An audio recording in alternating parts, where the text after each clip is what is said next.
सौभाग्य सा जिंदगी सजबियो, बेटा के लल सा पुरबियो, हे लक्ष्मी मैया घर मोर अबियो। बेटा के लल सा पुरबियो, हे लक्ष्मी मैया घर मोर अबियो। निर्धन घर भंडार में भरियो, सुख सौभाग्य सा जिंदगी सजबियो।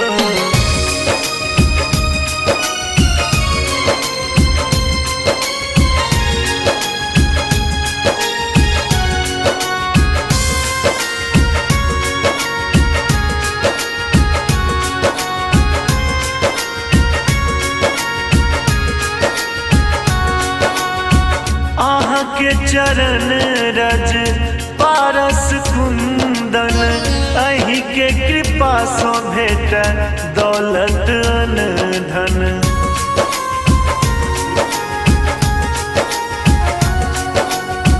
आहा के चरण रज पारस कुंदन, अहि के कृपा सो भेट दौलत अन धन। दीन दुखी के विनती में सुनियो, निरसल सुत के भाग जगबियो। प्यासल हिया मजुरबियो, हे लक्ष्मी मैया घर मोर अबियो।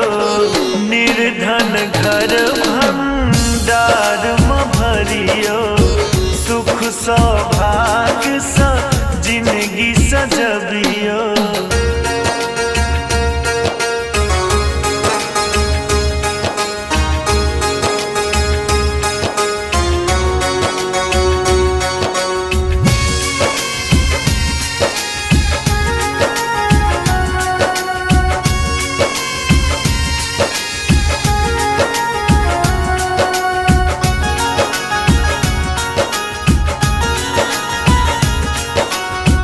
एक अहीं पर आस हमरा, स्वार्थक जुग में कहिए जा ककरा।